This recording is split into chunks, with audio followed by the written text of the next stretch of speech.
So this is a new build replica of the Mark III paraset from World War II that was the main SIS station transmitter throughout the war and used afterwards, and it's the same set that the guys are using in the tent there to broadcast. A very simple transmitter, but the reason for it was it had to be small enough to be smuggled out to stations in a diplomatic bag, and other transmitters at the time were much bigger than that and harder to do.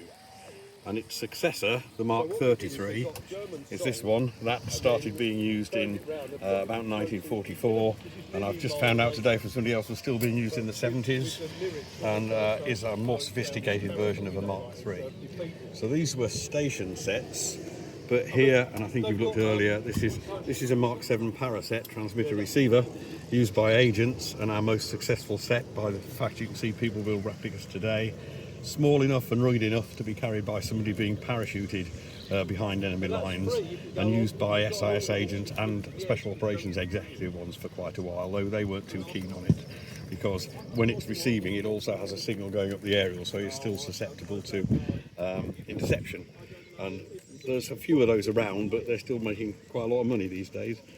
This one, less commonly seen, is a Mark 15 agent receiver from about 1943, and there was a matching transmitter in a similar wooden case. Later ones had a metal case, and again fairly simple to keep them light and easily transportable. And this will run with a little box that converts the low voltage to high voltage off a battery, so you're in the field and you don't necessarily need mains. These are all Morse code. The problem with that is it took a long time to train the agents in Morse, so 6 months probably to be proficient, because if they weren't, their signals stood out and they were likely to be intercepted.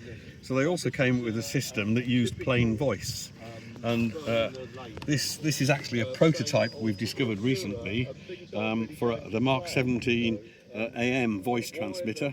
The actual production ones were made in boxes, metal boxes similar to this, and this came up from somebody who sent us an email saying, "Are you interested in this radio?" So that was quite a rare find, and we didn't even know it existed before that. But that system was called Ascension, and largely it was forgotten, and it allowed agents to talk not to a base station in the UK or anywhere else in the world, but to an aircraft flying at 20,000 feet up to 100 miles away. They didn't tell the agent that, because if he was interrogated it would give the game away.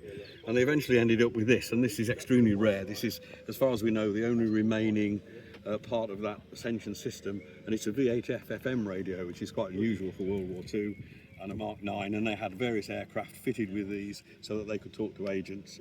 And after D-Day, the SIS Sussex agents, who were dropped behind German lines, used both parasets and these to talk back, and they had a flight of 6 Mitchell bombers who were fitted with this equipment to talk to the Sussex agents as they were dropped across behind German lines as they advanced across France. Just a little sample from our museum that actually haven't been seen in public before.